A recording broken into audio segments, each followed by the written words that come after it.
ஏங்க ஏங்க ஏங்க ஏங்க ஏங்க ஒரே ஒரு குட்டி கதை சொல்கிறேன். பிடிச்சிருந்தா லைக்கெல்லாம் போட சொல்ல மாட்டேன்.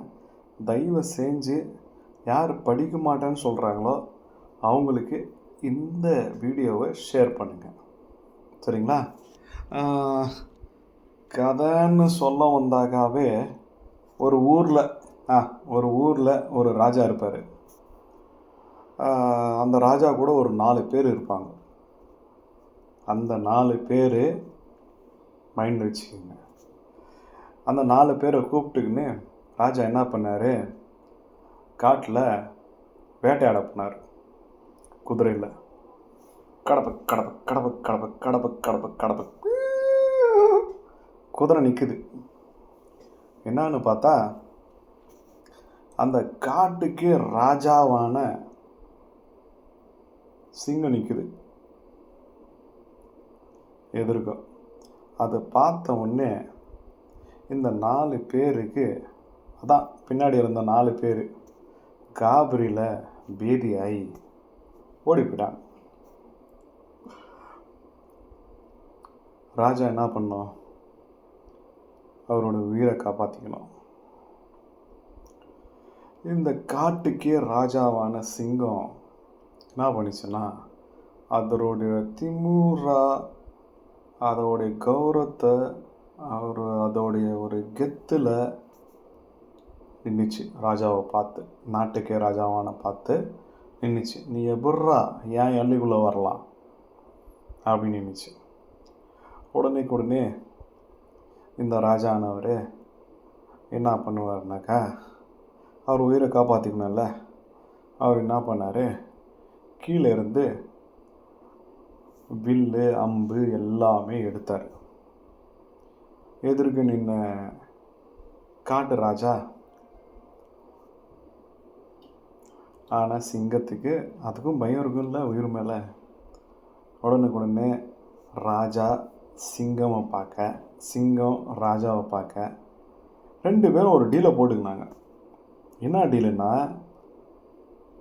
சிங்கம் சொல்லிச்சான், இங்கே பார் ராஜா, நீ காட்டுக்கே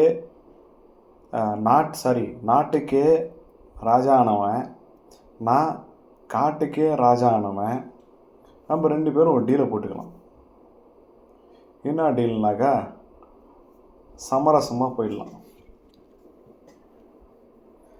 ராஜா உடனே ஓகேன்ட்டார். அந்த சிங்கமானது ஒதுங்கி போயிடுச்சு. ஏன்னா அந்த உயிரை காப்பாற்றிக்கணும்ல. இப்போது அந்த 4 பேர் வந்தாங்க.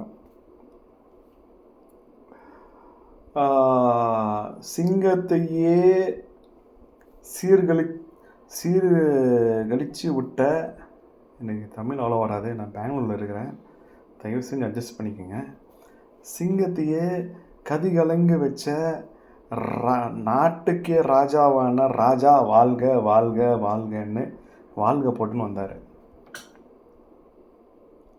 அந்த 4 பேர் யாருன்னாக்கா, உங்களுக்கு சொல்கிறேன், நல்லா ஞாபகம் வச்சுக்கோங்க.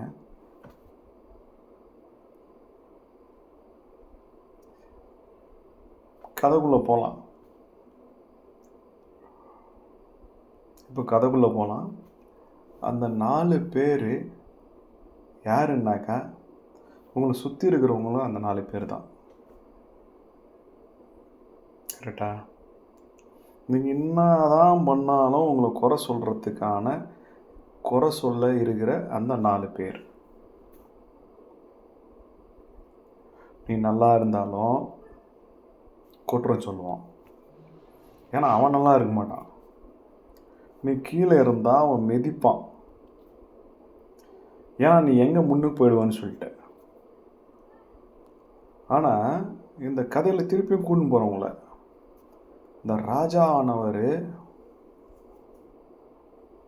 அவரை சிங்கம் தாக்க வரும்போது கையில் ஒரு அம்பு எடுத்தார். வில்லு அம்பு எல்லாமே எடுத்தார். அதுவானது உங்களுடைய படிப்பு.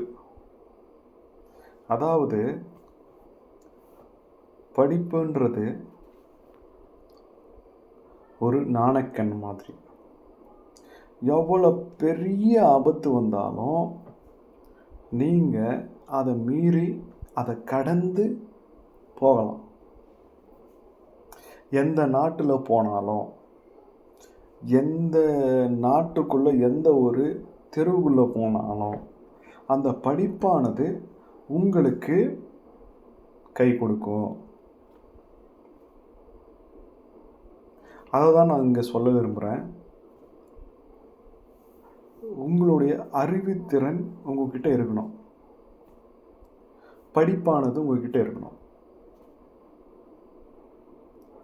அந்த ஒரு படிப்பு உங்கள் கையில் இருந்தாக்கா எவ்வளோதான் கஷ்டம் வந்தாலும், எவ்வளோதான் உங்களுக்கு பிரச்சனை வந்தாலும் நீங்கள் அதை தாண்டி போகலாம். நான் உங்களுக்கு சொல்ல விரும்புகிறது என்னன்னாக்கா, படிங்க. அது உங்களை காப்பாற்றும், கண்டிப்பாக காப்பாற்றும். அந்த 4 பேர் எது தான் பேசிக்கிட்டோம், அதை பற்றி கவலைப்படாதீங்க. ஆனால் படிப்பானது உங்களை கண்டிப்பாக வாழ்க்கையில் ஒரு இடத்துக்கு கூட்டிகிட்டு போகும்.